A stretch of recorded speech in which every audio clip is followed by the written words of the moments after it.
Puji Tuhan, hari ini saya mau mengajak kita semua untuk merenungkan firman Tuhan dan tentunya belajar tentang membangun pernikahan yang berbahagia. Saya yakin bahwa setiap kita pasti memiliki impian. Bagi yang sudah menjalani, tentu ingin pernikahan yang dibangun dan yang dijalani itu berbahagia.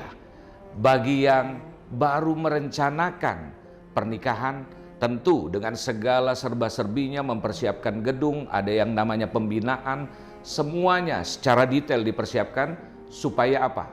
Pernikahannya berbahagia. Bagi anak muda, tentu harus mempunyai impian, suatu saat saya akan menikah.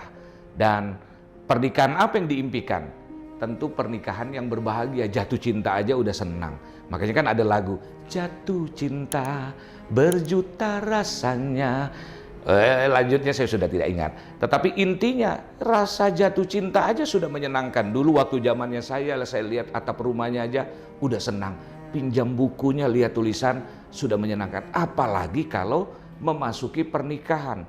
Tetapi ternyata impian yang indah tidak juga bisa menjamin pernikahan itu berbahagia. Karena itu saya yakin bahwa pernikahan itu ide daripada Tuhan. Waktu manusia diciptakan, Tuhan bilang, tidak baik manusia itu seorang diri saja. Aku akan memberikan seorang penolong yang sepadan baginya.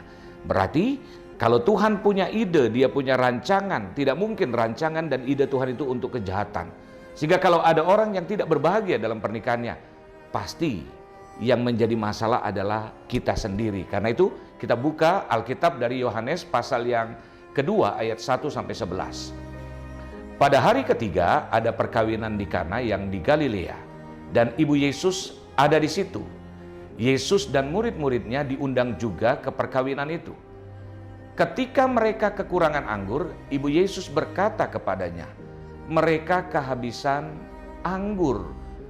Baru menikah, masalah langsung muncul. Masalahnya mungkin bagi kita yang udah sering baca ayat ini, masalah kecil cuman kehabisan anggur. No. Kalau saudara misalnya ketika membuat suatu resepsi pernikahan sebagai bentuk syukur, tentu kita siapkan makanan yang cukup untuk setiap orang bisa menikmati. Tetapi misalnya undangan 500, baru datang 250, konsumsinya habis. Walaupun orang waktu datang bukan dalam rangka untuk makan, tetapi saya yakin pernikahan tersebut sudah dalam ancaman. Kenapa? Karena akan jadi bahan omongan. Ini orang cuman gagah-gagahan, mengundang banyak, tapi kita barusan datang, mau cari konsumsi sudah habis, mencari makanan sudah habis.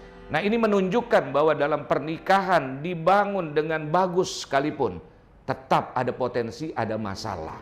Pernikahan yang ada di Kana ini punya masalah. Karena apa? Karena anggur yang wajib untuk diberikan kepada undangan yang dihormati, itu harus tersedia. Nah, kita lanjutkan ayat yang berikutnya. Kata Yesus kepadanya, mau apakah engkau daripadaku ibu? Saatku belum tiba.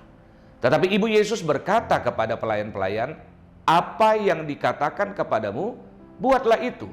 Di situ ada 6 tempayan yang disediakan untuk pembasuhan menurut adat orang Yahudi. Masing-masing isinya 2-3 buyung. Yesus berkata kepada pelayan-pelayan itu, isilah tempayan-tempayan itu penuh dengan air. Dan mereka pun mengisinya sampai penuh. Lalu kata Yesus kepada mereka, sekarang cedoklah dan bawalah kepada pemimpin pesta. Lalu mereka pun membawanya. Rupanya dari zaman dulu, wedding organization itu sudah ada ya, organizer ya. Orang yang mempersiapkan untuk pernikahan dari zaman Yesus di pernikahan di Kana sudah ada. Setelah pemimpin pesta itu mengecap air yang telah menjadi anggur itu dan ia tidak tahu dari mana datangnya, tetapi pelayan-pelayan yang mencedok air itu mengetahuinya, ia memanggil mempelai laki-laki dan berkata kepadanya, setiap orang menghidangkan anggur yang baik dahulu, dan sesudah orang puas minum, barulah yang kurang baik. Akan tetapi engkau menyimpan anggur yang baik sampai sekarang. Hal itu dibuat Yesus di Kana yang di Galilea sebagai yang pertama dari tanda-tandanya, dan dengan itu ia telah menyatakan kemuliaannya, dan murid-muridnya percaya kepadanya. Nah, saudara-saudara, apa yang kita baca dari ayat-ayat ini ada pelajaran yang penting untuk kita sama-sama renungkan. Kenapa? Karena Yesus hadir dalam pernikahan tersebut. Saya yakin Yesus dalam karyanya waktu melayani itu 3,5 tahun. Usianya cuma 33,5 tahun. Tetapi dalam masa 3,5 tahun dia melayani. Artinya karena singkat, tentu Yesus pergi dan melakukan sesuatu, dia sudah pilih hal yang tepat, hal yang harus dia ikuti. Yesus tidak cuma sekedar datang hanya mau menikmati pesta makan minum di pesta itu. Tetapi pernikahan kalau kita lihat dan kita baca, itu sesuatu yang penting di mata Yesus. Sehingga dia hadir, dia datang khusus, dan saya percaya dalam hati Yesus, dalam pikiran Yesus, dia sudah siap untuk melakukan mujizat, untuk menolong setiap pernikahan yang dibangun, setiap pernikahan yang sedang ada dalam ancaman, setiap pernikahan yang sedang berbahaya. Nah, apa pelajaran yang kita mau dapatkan untuk kita bisa membangun pernikahan yang berbahagia? Hal yang pertama, pernikahan harus memiliki perencanaan yang baik. Dalam banyak hal kita tahu bahwa ada banyak orang yang mempersiapkan dengan baik. Misalnya nanti sewa gedung di mana, pakaian apa, mobil yang digunakan, kemudian setelah nanti pesta kita nginap di mana, kemudian tinggal di mana. Itu harus dipersiapkan dengan baik. Kenapa? Ada banyak kita bersikap tidak adil, ya udahlah mengalir aja lah. Nanti dalam perjalanannya Tuhan pasti tolong. Tidak. Dalam membangun bisnis saja kita butuh perencanaan dan kita membuat perencanaan yang baik. Dan pernikahan kita harus tahu, kita harus siapkan sampai nanti kakek nenek, sampai nanti punya anak cucu. Dan hal yang kedua, undang Tuhan untuk memimpin pernikahan. Ingat, tidak ada orang yang sangat berpengalaman untuk membangun pernikahan. Kita bisa dapatkan dari buku-buku, kita bisa dapat dari orang tua, dari teman. Tetapi kasus dalam membangun pernikahan berbeda. Kalau seorang berbahagia mungkin dengan kondisi suaminya begini, istrinya begini. Tapi kita berbeda. Tapi kalau undang Tuhan, masalah seberat apapun pasti ada jalan keluar. Yang ketiga, dalam pernikahan tersebut, Yesus, Ibu Yesus, murid-murid Yesus diundang dalam pernikahan tersebut. Artinya mereka punya pergaulan yang baik.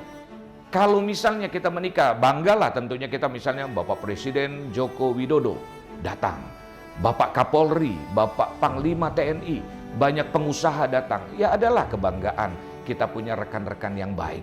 Tetapi yang paling membanggakan dalam konteks ini adalah ketika Tuhan hadir, murid-murid Yesus hadir. Sehingga ini mengingatkan kita, pastikan dalam membangun pernikahan punya pergaulan yang tepat. Nah, yang berikut, apa yang Tuhan mau untuk setiap kita lakukan? Siap menghadapi tantangan dengan mentaati firman. Yesus bilang, isi semua buyung-buyung ini, isi semua tempayan-tempayan ini. Dalam Yahudi konteksnya ada bahasa lain, tempayan itu ditulis buyung ya. Nah, rasanya itu kan membahayakan. Orang yang bekerja tahu bahwa itu air biasa, lalu dibawa kepada undangan. Intinya itu menakutkan kalau tiba-tiba mereka memakan atau meminum, maksud saya air sumur. Ini membahayakan. Tetapi prinsipnya dalam pernikahan ada hal-hal yang kadang-kadang kita tidak ngerti. Masa saya harus ngampuni suami saya? Dia udah nyakiti saya. Masa saya harus mengampuni istri saya, dia udah selingkuh? Ya tidak bisa lah, itu alasan saya untuk meninggalkan dia karena dia tidak setia. Tapi ingat, Tuhan bilang Allah benci perceraian. Sehingga dalam masalah apapun, belajarlah untuk taat. Ada masa-masanya dalam pernikahan kita mengalami kesulitan. Dulu waktu belum menikah mungkin dibiayai orang tua mungkin cukup berlimpah. Lalu menikah, orang tua hentikan support. Lalu hidup dengan suami yang gajinya mungkin di bawah standar orang tua. Lalu merasa kok setelah saya menikah kok hidup saya jadi lebih sulit ya. Ingat, kita punya komitmen bahwa kita siap mendampingi pasangan kita dalam segala keadaan. Suka, duka, sehat, sakit, kaya, miskin. Ada banyak orang yang tidak siap menderita, cuman siap cuman senang. Tetapi belajarlah untuk taat dengan apa yang Tuhan perintahkan.